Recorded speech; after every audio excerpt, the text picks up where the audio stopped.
Welcome back, kings and queens, and welcome if you're new here. My name is Hope King, and I'm the designer behind King's Designs MD.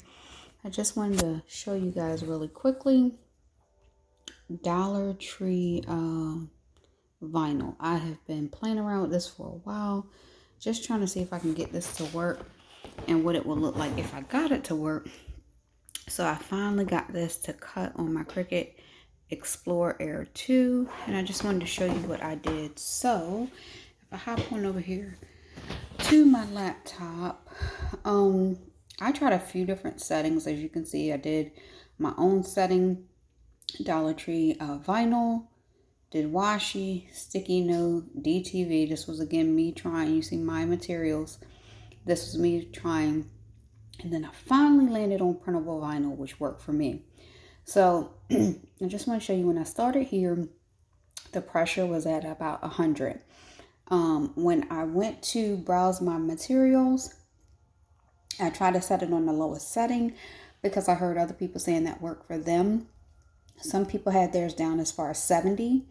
That did not work for me in my machine. My machine would only go down to 100, and I tried it, and it barely cut it. So I went on and tried the other things. By the time I got to sticky paper or sticky note, it was cutting the material, but I would have to like pop it out. I don't even know how to explain it. But I would have to, it would cut it out almost like a stencil, but I would have to push the vinyl through, and you can hear it tearing, just so it would come off. And so I tried a few different things. I tried a DTV, which was me trying to add more pressure as I went along. And then, like I said, I finally landed on printable vinyl.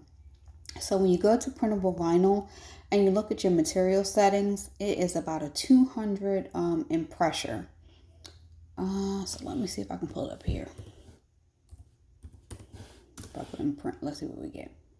Okay, printable vinyl. And if I go down here to material settings,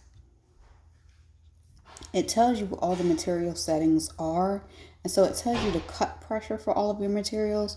So if you actually scroll down and find whatever material you're looking for, it will give you the pressure for that particular material. So let's see, printable vinyl is 200. Okay, so you can see printable vinyl is 200. And if you go down to, let's say, sticky note, which was the other one I tried, it's 167. So when I went to printable vinyl, it cut my heart out very well, cut it out smooth. But when I actually went to cut out the name, I noticed that it had cut through the paper a little bit. So I'm not sure what was the difference cutting one to the other. It was on the same sheet of vinyl. It was same pressure setting. Everything was still the same. So I'm not sure what exactly was the difference on that. Also, if you don't know, you have to turn your Air Explorer to custom. You have to make sure it's on that custom setting to get to be able to get to your materials and have it set specifically for whatever type of material that you're using. So I just wanted to show you guys that real quick because I've been trying a few different things to see if I could get this Dollar Tree vinyl to cut. It's not like I'm pressed on having to use Dollar Tree vinyl, but I was feeling defeated because I'm like, somebody's got to know how to do this and figure it out. So I just spent some time playing around with it to see what works. Now I tried two different vinyls. I tried the rainbow and I tried the leopard print, and I was able to get it to cut. So I hope this helps somebody. Remember to like, comment, and subscribe.